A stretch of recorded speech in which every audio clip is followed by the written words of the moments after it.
Bonjour à toutes et à tous. Dans cette vidéo, j'aimerais vous présenter le modèle pédagogique que nous allons utiliser en classe.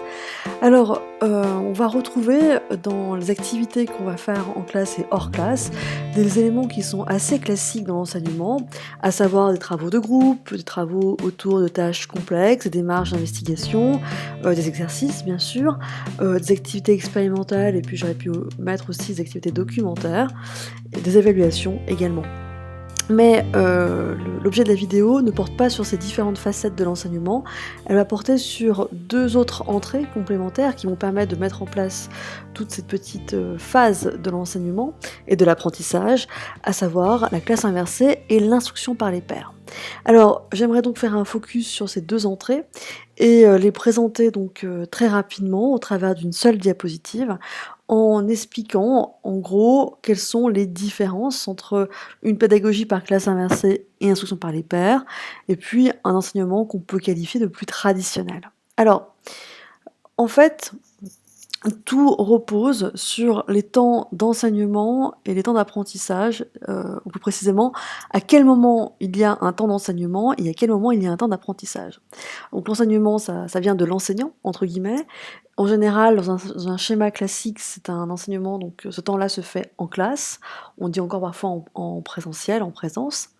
Et puis, à la maison, hors classe, les élèves donc apprennent ce qui a été vu, en général, en classe.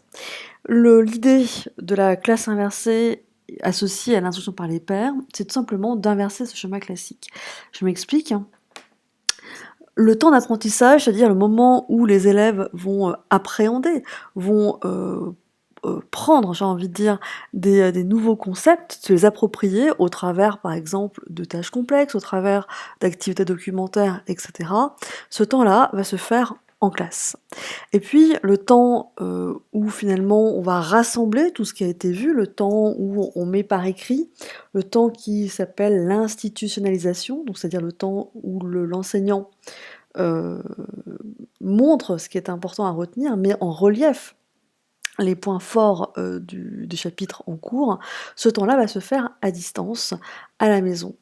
Alors, cette technique-là, ce schéma de classe inversée, n'est pas du tout en fait innovant au sens, il n'est pas nouveau, puisque ce modèle pédagogique existe déjà depuis les années 1920, notamment aux États-Unis. Ce qui est nouveau, c'est que l'inversion ici passe essentiellement, pour ma part, comme beaucoup d'autres collègues qui pratiquent aussi la classe inversée, passe par un support numérique qui est en l'occurrence la vidéo, comme vous êtes en train de le faire actuellement. Vous consultez une vidéo qui parle notamment de la classe inversée.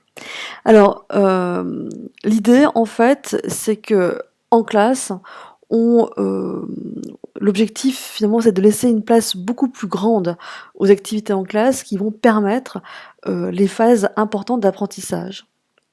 Et cette phase-là d'apprentissage, elle va notamment se réaliser au travers d'activités de travail de groupe, mais aussi ce qu'on appelle d'activités type instruction par les pairs, où effectivement les élèves entre eux vont devoir se positionner, argumenter par rapport à une réponse, et l'enseignant va valider ou non, au terme d'un temps de réflexion, les réponses proposées, en avançant, en mettant en relief les points qui n'ont pas été compris, en aidant, en guidant les élèves à surmonter parfois des concepts erronés, ou alors une mauvaise interprétation d'une notion.